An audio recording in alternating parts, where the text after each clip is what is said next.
Hey friends, let's make this delicious, creamy chicken and dumpling soup.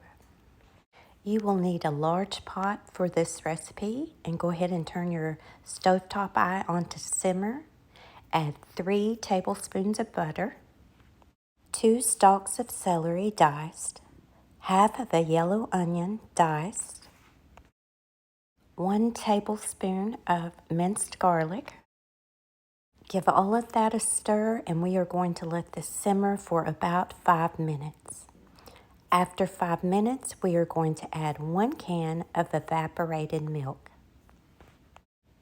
I made some cream of anything soup to keep in my pantry, and I am going to use this in place of 1 can of cream of chicken. However, at this point, I want you to add 1 can of cream of chicken, unless you have this mix like I do. We'll show you what I did. I added half a cup of the powder I made and 1.5 cup of chicken broth to make a can of cream of chicken. And I will tell you, I absolutely loved this in this soup, but I don't want to confuse anyone, and I will post the ingredients in the description, but I do want you to add just a can of cream of chicken. If you're interested in making that cream of anything powder to keep in your pantry, make sure to go back and check out that video.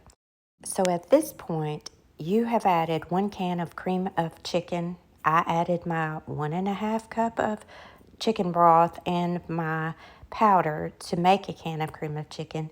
Now I'm going to add 2 cups of chicken broth. This is low sodium chicken broth to this recipe, but I want you to add 3 cups of chicken broth. Trust the process. This is going to be delicious.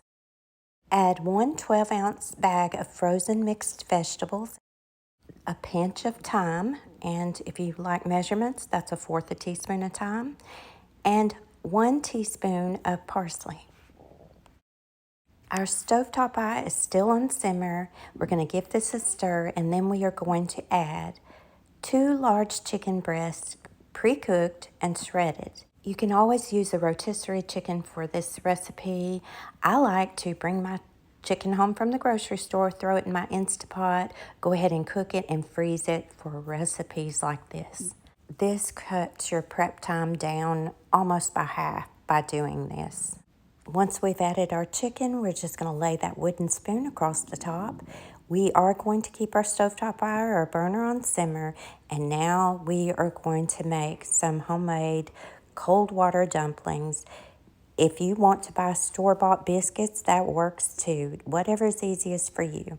But if you want to make these, it's so easy. It's 1 cup of flour to about 1/2 cup of water. Then you will need a plate, and I like to put just a little flour on that plate, and then I will drop the dumplings, just a little teaspoon of the dumplings onto the plate, roll it in my hand, and I'm going to press it down and make a dumpling. And you could drop a large amount of that dough onto your plate and press it down and use a pizza cutter and roll it out if you would like to, but this is just how I make them. They don't have to be perfect. In fact, mine are not. They're not all round and perfect. Then we're just going to throw that in the pot. Now, I always like to make sure my soup is almost at the boiling point before I drop my dumplings in. Also, I like to add them slowly so they don't stick together. And then once I've got a layer of dumplings on top, I'll give it a stir and then add more dumplings. Then we are going to add salt and pepper to taste. I like lots and lots of pepper.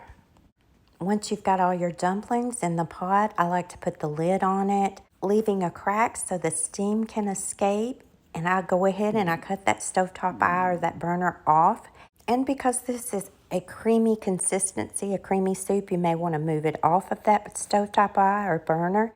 And voila, dinner is ready to be served. And y'all, this was absolutely so wonderful. You know, sometimes when you throw it together, it turns out great.